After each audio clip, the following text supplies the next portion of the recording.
You're gonna have a KV stadium. They won't hire me because I'll be ugly. Lose 6-pack.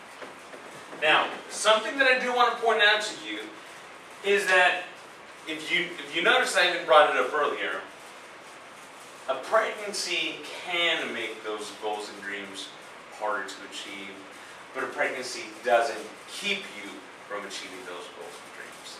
So, you could get the 6-pack back. You could get around to going to dance school. Alex could get to that intensive training after saving money and putting it to the side and preparing for that expense.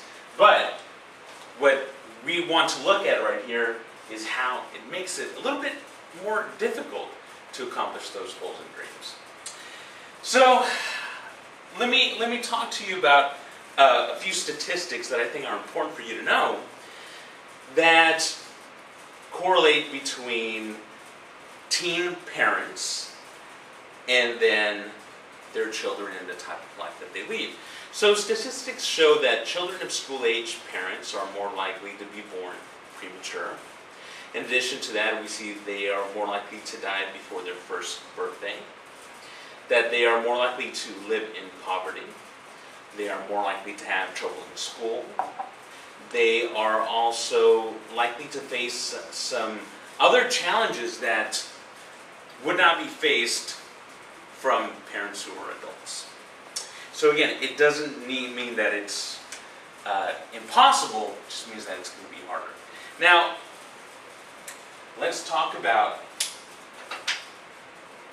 HIV and STDs.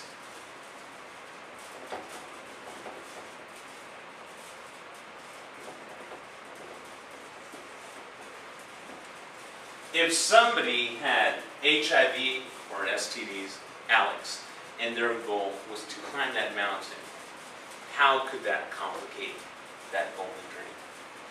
Well, like if you have like HIV, you're gonna be all weak and like you can get like real sick and stuff, and then again the money you're gonna have to pay for drugs just to stay alive, so you wouldn't be in a condition to be able to climb a mountain.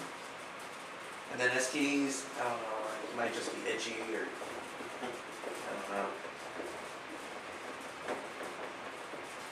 Like STD wouldn't be that bad because I could like get antibiotics.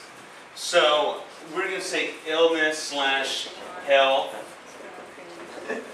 whether somebody has HIV or an STD, that doesn't mean that they cannot climb a mountain, but they're going to have more complications.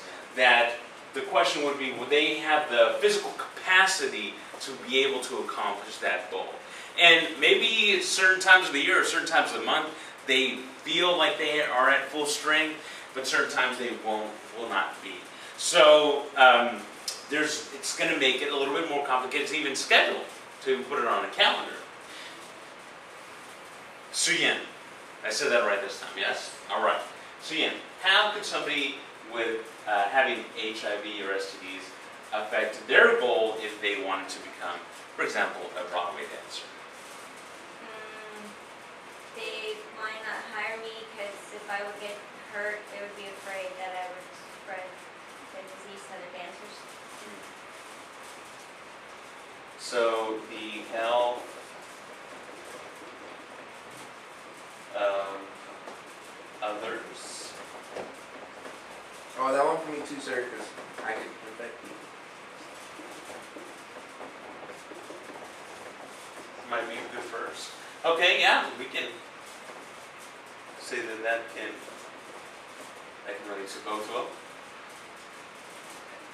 Also, the same. I think both of these can kind of go back and forth, right? Yeah. Also, physical capacity. That could be very strenuous for you to be on your tippy toes all the time in those ballet shoes, and that might make it a little bit more difficult if you're not at full strength. And those, I've never seen a chubby Broadway dancer, so I think they have to be physically fit. And if they're not at full capacity, that could make it a little bit more difficult for them to accomplish that feat, that goal, that dream So I want to bring up again, as I constantly bring up in our sessions, that having sex is a big decision, that abstinence is the healthiest choice, and that teens who have sex must use condoms and birth control correctly and every single time. Now, I'd like to personalize the risk, and that's where we're moving across in the agenda. We're going to personalize the risk. And by doing this, we're going to share a few different stories. I'm going to pass them around right now. I'm going to read them out loud. And the story number 1 is going to be about Joe and Crystal.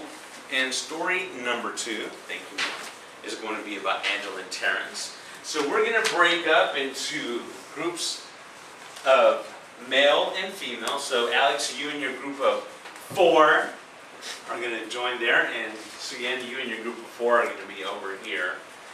And I'm going to go ahead and read this out loud. Follow along. We're on story number 1, the story of Joe and Crystal. And then question A will be a question for Alex's group to answer. Question B will be a question for Suyen's group to answer. And then both groups are how we're going to answer question C. Alright, so follow along and then you will get to answer those questions. Story number 1, Joe and Crystal. Joe and Crystal have been going out for 2 months and they have started having sex about 2 weeks ago. Joe used a condom at first, but later he would just pull out. Joe and Crystal don't really talk to each other about sex or protection. Joe just wants to have fun. But lately, Crystal seems like she wants to change the relationship. She's always wanting to talk. Yesterday, Joe noticed that when he peed, he felt a kind of burning in the tip of his penis. A small amount of cloudy liquid drips out of his urethra, and there's a yellowish stain on the front of his underwear. He has never had anything like this before. Yeah, those are all signs, and we've covered it in previous lessons. We'll cover it in other lessons. Those are all signs that shouldn't be happening, right? Yeah. So Joe went to the health department clinic, which was a good move, where they did a test and gave him a shot and some medicine by mouth. When he called the clinic for the results of the test, the nurse told him that the test showed he had chlamydia. She reminded him that he must talk with all his recent partners because they need to be tested and treated now also.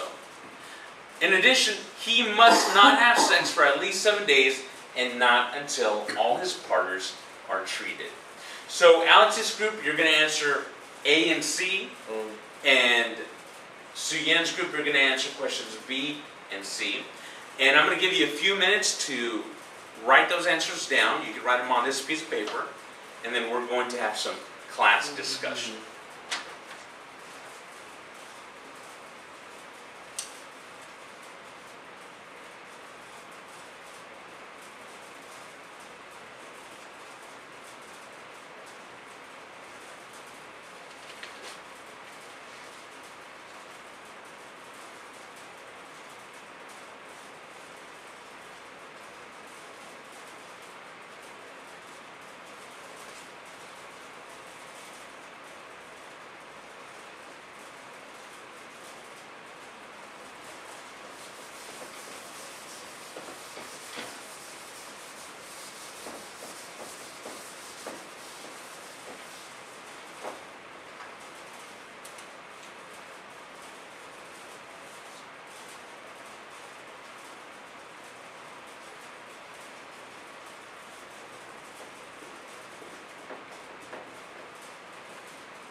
All right, you have about 14.3 more seconds.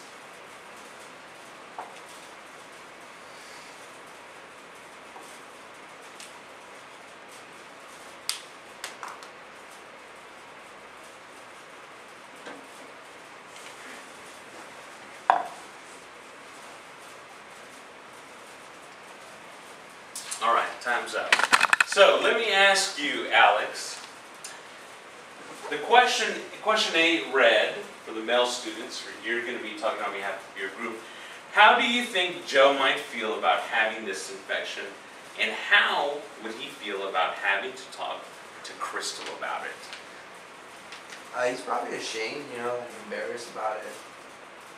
And then when I have to tell anyone, because she's probably gonna go and like talk smack on a, you know, the playground and tell everyone I'm gonna burn them and stuff. So none of the hoes gonna want to bang me. So he's thinking about gossip that's going